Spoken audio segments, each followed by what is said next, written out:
summer of my freshman year of high school, I wasn't even a Christian. at a friend student conference, I started going to church when I was in the 8th grade, I first started sensing the Lord calling me to be a missionary. and I had no idea what it meant to be a missionary. I thought of Jehovah's Witness and handing out Bibles. I was able to participate in several short-term mission trips. I went on a short-term trip to Mexico, That's where I was supposed to be. That's where I was most alive. and when I was there, I just remember sitting on a roof looking out and during my quiet time, and I thought, Lord, I could do this. I could go somewhere, I could tell people about you, I could help them, I could really do this.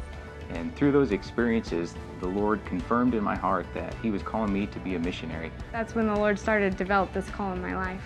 We met when KK started coming to my church in middle school.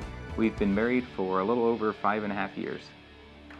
Hello, my name is Michael Linville, and this is my wife KK and our boy Nehemiah. And we've just been recently approved by EFM to be missionaries in northern India. In 2009, KK and I spent 6 months in Southeast Asia, touring the EFM mission fields in Nepal, Bangladesh, and in northern India. The majority of the people had never heard the gospel, and the Hindu people were just so steeped in their religion, and they just had no hope and no opportunity to hear of the gospel. Currently, there aren't any churches in the area we're going to, so we plan on paving the way. We don't know exactly what it'll look like. I have a registered nurse, and I've worked as a nurse for about a year, and Michael got his degree in agriculture, so we know that the Lord is going to use those vocational backgrounds. We plan to live among them, use our skills, and out of that, develop the church. People seem to be very supportive. We have to have the pledges 100% before we go.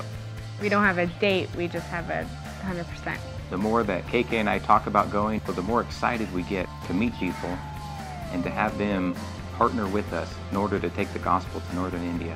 It's prayer that breaks down the strongholds and changes people's lives and makes us effective.